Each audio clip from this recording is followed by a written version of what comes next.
하나님의 말씀 누가복음 23장입니다. 누가복음 23장 44절에서 56절까지. 누가복음 23장 44절에서 56절까지 한 절씩 교독하겠습니다.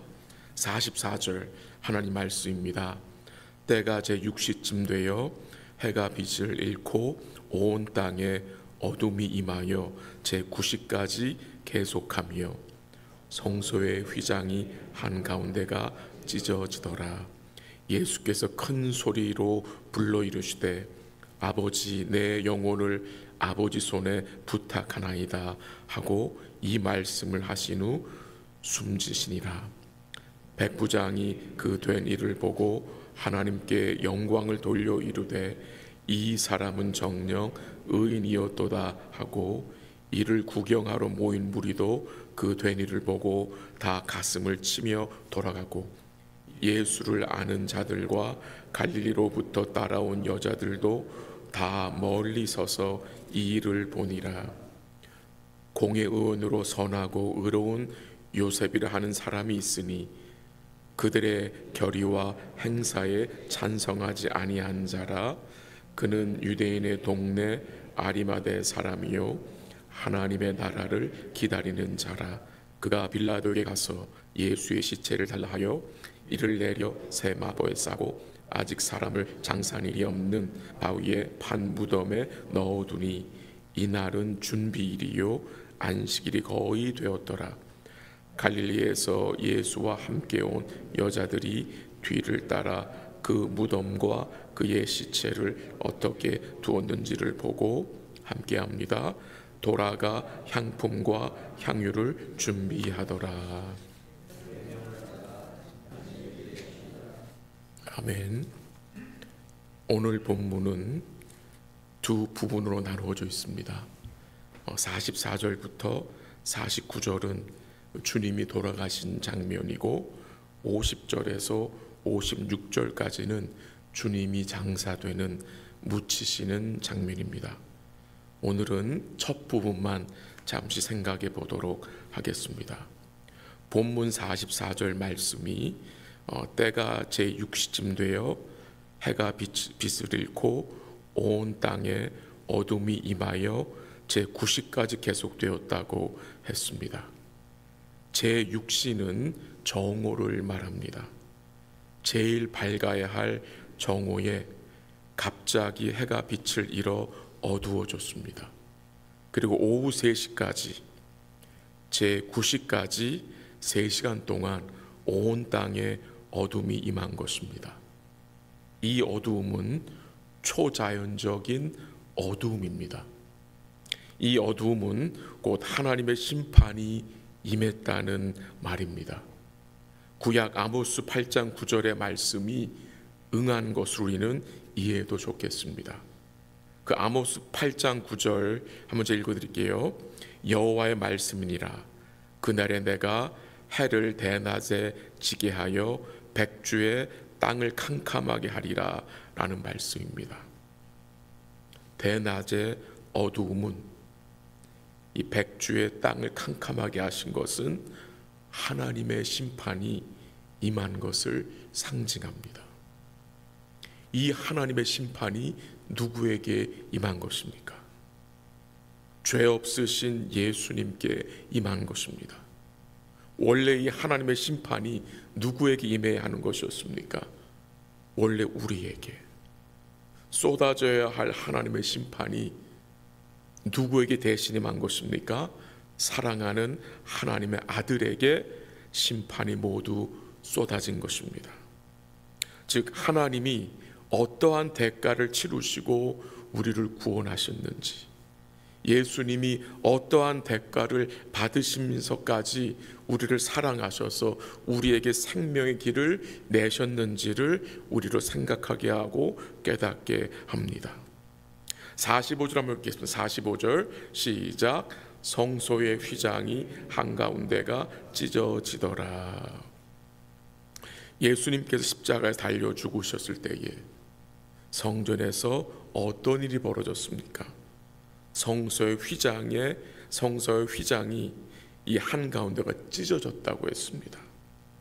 다른 복음서의 그 표현을 빌리면 이 휘장이 위로부터 아래까지 찢어져서 둘이 되었다고 했습니다. 이 휘장은 이 성전 안에 있는 성소와 지성소를 갈라놓는 벽과 같은 것입니다. 이 지성소를 가로막고 있던 휘장이 위에서 아래로 찢어짐으로 이제 예수님의 피로 여러분과 제가 하나님께 나아갈 수 있다는 것을 우리에게 증명해 주는 것입니다. 성소의 휘장이 찢어졌다는 것은 예수님의 온전한 대속을 통해 여러분과 저의 죄가 사함을 받아 이제 하나님 앞으로, 하나님의 임재 앞으로 나아가는 길이 활짝 열렸음을 증거해 주는 것입니다. 이 휘장은 사람이 찢을 수가 없습니다. 실로 견고하게 만들어서 꼬아서 만든 것이기 때문에, 두꺼운 컬튼이기 때문에 사람의 손으로는 결코 찢을 수 없는 벽과 같은 것인데, 그 휘장을 하나님이 어떻게 해요? 찢으셨습니다. 두 동강 내셔서 이제 하나님 앞으로 우리가 나아갈 수 있음을 깨닫게 하신 것입니다. 히브리서 10장 19절 20절 말씀 읽어드립니다. 들어보세요. 그러므로 형제들아, 우리가 예수의 피를 힘입어 성소에 들어갈 담력을 얻었나니 라고 했습니다. 이 성소는 구약 성소를 말하는 것이 아닙니다. 우리가 예수의 피를 힘입어 성소에 들어갈 담력을 얻었는데, 이 성소는 하나님의 은혜의 보좌 앞입니다. 하나님 앞에 들어갈 담력을 얻었나니 그 길은 우리를 위하여 휘장 가운데로 열어놓으신 새로운 살 길이요 휘장은 곧 그의 육체니라 라고 증거했습니다. 성소의 휘장이 예수님의 육체라고 표현했습니다. 예수님의 육체가 찢어짐으로 거룩하신 하나님 앞에 나아갈 수 있게 됨을 우리에게 말씀하시는 것입니다. 또 오늘 본문에서 소개되는 사람이 있는데 백부장입니다. 이 백부장 한번 47절 같이 읽겠습니다. 시작. 백부장이 그 된 일을 보고 하나님께 영광을 돌려 이르되 이 사람은 정녕 의인이었도다 하고. 아멘. 백부장이 그 예수님이 십자가 죽으신 일을 보고 어떻게 했습니까? 하나님께 영광을 돌렸다고 했고요. 그리고 그 십자가에 못 박히신 주님을 뭐하라고 불렀습니까? 의인으로 불렀습니다. 의인.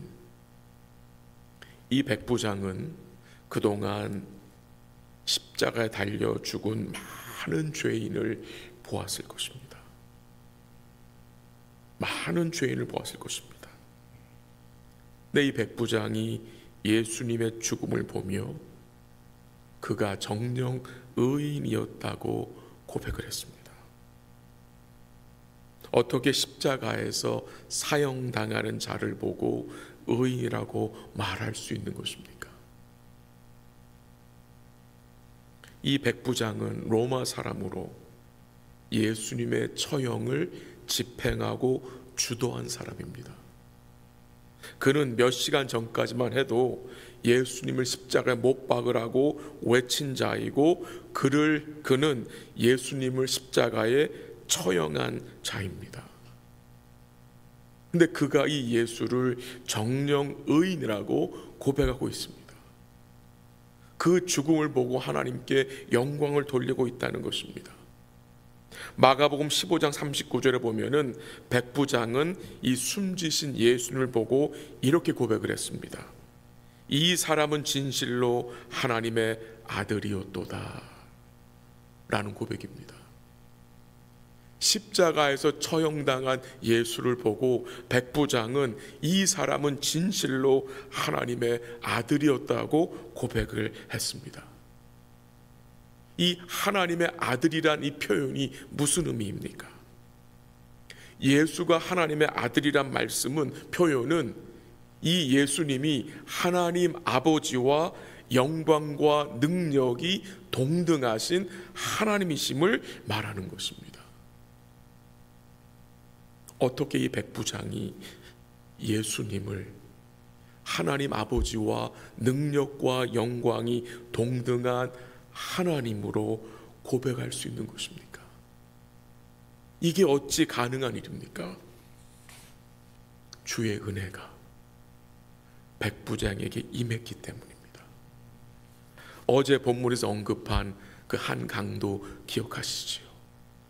십자가 상에서 구원의 은혜를 받은 그 강도, 이 백부장과 같은 은혜를 받은 자입니다. 원래 이 백부장이 어떤 자입니까? 그는 가이사를, 시저를 주로 고백하는 사람이었습니다. 그는 가이사를 신의 아들로 생각하며 그에게 충성을 다해온 사람이었습니다. 근데 이 백부장이 예수님의 죽음을 보고 무엇을 주의 은혜로 깨닫게 되었습니까? 이 예수의 죽음은 다른 사람들의 죽음과 달랐다는 것이고요. 그 십자가에 죽으신 예수님이 의인이었고 그가 하나님의 아들이라는 사실을 하나님의 은혜로 알게 된 것입니다. 평생 어둠 가운데 사로잡혀 있던 이 백부장이 빛 가운데로 나오게 된 것입니다. 무엇을 통해서?